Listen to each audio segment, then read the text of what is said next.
नमस्कार दोस्तों, एजुकेशन 24 में आपका स्वागत है। आज के इस वीडियो में आपको बीए फर्स्ट ईयर के फर्स्ट सेमेस्टर में आपका जो सब्जेक्ट है होम साइंस यानी कि गृह विज्ञान, उसके अंदर एग्जाम में कौन कौन से क्वेश्चन आने वाले हैं, इस वीडियो के अंदर मैं आपको एग्जाम में आने वाले क्वेश्चन के बारे में बताऊंगा। सो आप इस वीडियो को ध्यान से देखिएगा ताकि एग्जाम में आने वाले क्वेश्चन के बारे में आपको पता चल सके। तो आइए बिना किसी देरी के शुरू करते हैं और होम साइंस के अंदर एग्जाम में जो भी क्वेश्चन आने वाले हैं उन आने वाले क्वेश्चन के बारे में जानते हैं। तो यहाँ पे सबसे पहले हम लोग लघु उत्तरीय प्रश्नों के बारे में जानेंगे। तो लघु उत्तरीय प्रश्नों में पहले प्रश्न की बात की जाए तो यहाँ पे आपका पहला प्रश्न दिया हुआ है, गृह विज्ञान शिक्षा का महत्व बतलाइए।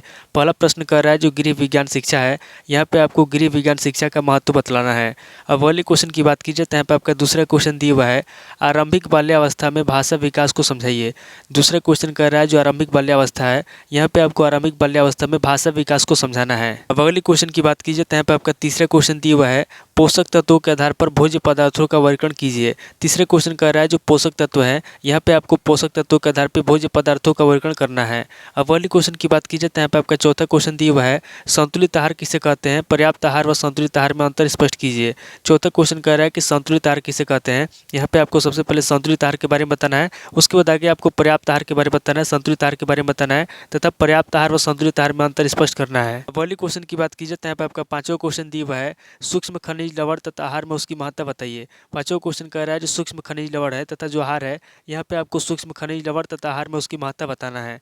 अब अगले क्वेश्चन की बात की जाए तो यहाँ पे आपका छठा क्वेश्चन दिया हुआ है, भोजन पकाने के क्या उद्देश्य हैं। छठा क्वेश्चन कह रहा है जो भोजन है, यहाँ पे आपको बताना है कि भोजन पकाने के क्या उद्देश्य हैं। अगले क्वेश्चन की बात की जाए तो यहाँ पे आपका सातवां क्वेश्चन दिया हुआ है, अंकुरण पर टिप्पणी लिखिए। सातवां क्वेश्चन कह रहा है जो अंकुरण है, यहाँ पे आपको अंकुरण पर टिप्पणी लिखना है।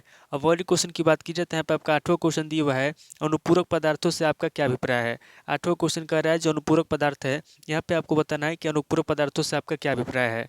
अब अगले क्वेश्चन की बात की जाए तो यहाँ पे आपका नौ क्वेश्चन दिया हुआ है, विकास के क्षेत्र को समझाइए। नौ क्वेश्चन कह रहा है जो विकास का क्षेत्र है, यहाँ पे आपको विकास के क्षेत्र को समझाना है। अब अगले क्वेश्चन की बात की जाए तो यहाँ पे आपका 10वां क्वेश्चन दिया हुआ है, वंशानुक्रम की प्रक्रिया को समझाइए। 10वां क्वेश्चन कह रहा है जो वंशानुक्रम है, यहाँ पे आपको वंशानुक्रम की प्रक्रिया को समझाना है। अब अगले क्वेश्चन की बात की जाए तो यहाँ पे आपका 11वां क्वेश्चन दिया हुआ है, विकास के नियम को स्पष्ट कीजिए। 11वां क्वेश्चन कह रहा है जो विकास का नियम है, यहाँ पे आपको विकास के नियम को स्पष्ट करना है। अब अगले क्वेश्चन की बात की जाए तो यहाँ पे आपका 12वां क्वेश्चन दिया हुआ है, शैशवावस्था के विकासात्मक कार्य क्या है। 12वां क्वेश्चन कह रहा है जो शैशवावस्था है, यहाँ पे आपको बताना है कि शैशवावस्था के विकासात्मक कार्य क्या है। अब अगले क्वेश्चन की बात की जाए तो यहाँ पे आपका 13वां क्वेश्चन दिया हुआ है, आरंभिक बाल्यावस्था में विकासात्मक विकास पे प्रकाश डालिए। 13वां क्वेश्चन कह रहा है जो आरंभिक बाल्यावस्था है, यहाँ पे आपको आरंभिक बाल्यावस्था में विकासात्मक विकास पे प्रकाश डालना है। अब अगले क्वेश्चन की बात की जाए तो यहाँ पे आपका 14वां क्वेश्चन दिया हुआ है, क्रियात्मक विकास को स्पष्ट कीजिए। 14वां क्वेश्चन कह रहा है जो क्रियात्मक विकास है, यहाँ पे आपको क्रियात्मक विकास को स्पष्ट करना है, यानी कि क्रियात्मक विकास के बारे में आपको बताना है। अब अगले क्वेश्चन की बात की जाए तो यहाँ पे आपका 15वां क्वेश्चन दिया हुआ है, आरंभिक या पूर्व बाल्यावस्था में संज्ञानात्मक विकास पे टिप्पणी लिखिए। 15वां क्वेश्चन कह रहा है जो आरंभिक या पूर्व बाल्यावस्था है, यहाँ पे आपको आरंभिक या पूर्व बाल्यावस्था में संज्ञानात्मक विकास पे टिप्पणी लिखना है। अब अगले क्वेश्चन की बात की जाए तो यहाँ पे आपका 16वां क्वेश्चन दिया हुआ है, संज्ञानात्मक विकास के निर्धारकों की विवेचना कीजिए। 16वां क्वेश्चन कह रहा है जो संज्ञानात्मक विकास है, यहाँ पे आपको संज्ञानात्मक विकास के निर्धारकों की विवेचना करना है। तो टोटल आपके 16 क्वेश्चन हो गए जो आपसे लघु उत्तरीय प्रश्न में पूछे जाएंगे। अब आगे हम लोग दीर्घ उत्तरीय प्रश्नों के बारे में जानेंगे। तो यहाँ पे दीर्घ उत्तरीय प्रश्नों में पहले प्रश्न की बात की जाए तो यहाँ पे आपका पहला प्रश्न दिया हुआ है, आरंभिक बाल्यावस्था में भाषा विकास को समझाइए। पहला क्वेश्चन कह रहा है जो आरंभिक बाल्यावस्था है, यहाँ पे आपको आरंभिक बाल्यावस्था में भाषा विकास को समझाना है।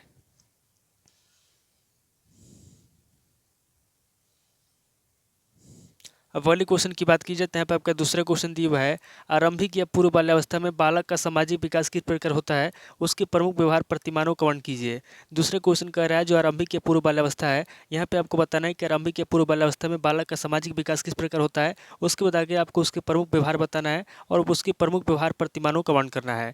अब अगले क्वेश्चन की बात की जाए तो यहाँ पे आपका तीसरा क्वेश्चन दिया हुआ है, शैशवावस्था में संज्ञानात्मक विकास का वर्णन कीजिए। तीसरे क्वेश्चन कह रहा है जो शैशवावस्था है, यहाँ पे आपको शैशवावस्था में संज्ञानात्मक विकास के बारे में बताना है।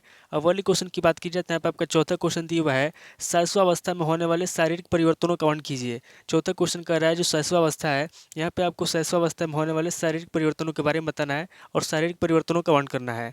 अब अगले क्वेश्चन की बात की जाए तो यहाँ पे आपका पांचवा क्वेश्चन दिया हुआ है, नवजात शिशु का अर्थ स्पष्ट कीजिए। नवजात शिशु की शारीरिक विशेषताएं बताइए। पांचवा क्वेश्चन कह रहा है जो नवजात शिशु है, यहाँ पे आपको नवजात शिशु का अर्थ स्पष्ट करना है, उसके बाद आगे आपको नवजात शिशु की शारीरिक विशेषताएं बताना है।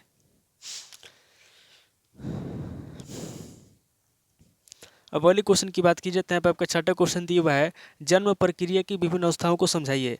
छठा क्वेश्चन कह रहा है जो जन्म प्रक्रिया है, यहाँ पे आपको जन्म प्रक्रिया की विभिन्न अवस्थाओं को समझाना है।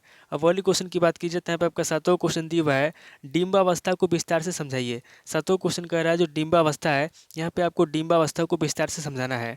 अब अगले क्वेश्चन की बात की जाए तो यहाँ पे आपका आठवां क्वेश्चन दिया हुआ है, वृद्धि एवं विकास को समझाइए। आठवां क्वेश्चन कह रहा है जो वृद्धि एवं विकास है, यहाँ पे आपको वृद्धि एवं विकास को समझाना है। अब अगले क्वेश्चन की बात की जाए तो यहाँ पे आपका नौ क्वेश्चन दिया हुआ है, मानव विकास की अवस्थाओं का वर्णन कीजिए। नौ क्वेश्चन कर रहा है जो मानव विकास है, यहाँ पे आपको मानव विकास की अवस्थाओं का वर्णन करना है। अब अगले क्वेश्चन की बात की जाए तो यहाँ पे आपका 10वां क्वेश्चन दिया हुआ है, भोजन पकाने की विभिन्न विधियों का वर्णन कीजिए। 10वां क्वेश्चन कह रहा है जो भोजन पकाने की विभिन्न विधियाँ हैं, यहाँ पे आपको भोजन पकाने की विभिन्न विधियों के बारे में बताना है। अब अगले क्वेश्चन की बात की जाए तो यहाँ पे आपका 11वां क्वेश्चन दिया हुआ है, भोजन का वर्गीकरण अमूल्य भोज समूह के बारे में बतलाइए। 11वां क्वेश्चन कह रहा है जो भोजन है, यहाँ पे आपको सबसे पहले भोजन का वर्गीकरण करना है, उसके बाद आपको मूल्य भोज समूह के बारे में बताना है।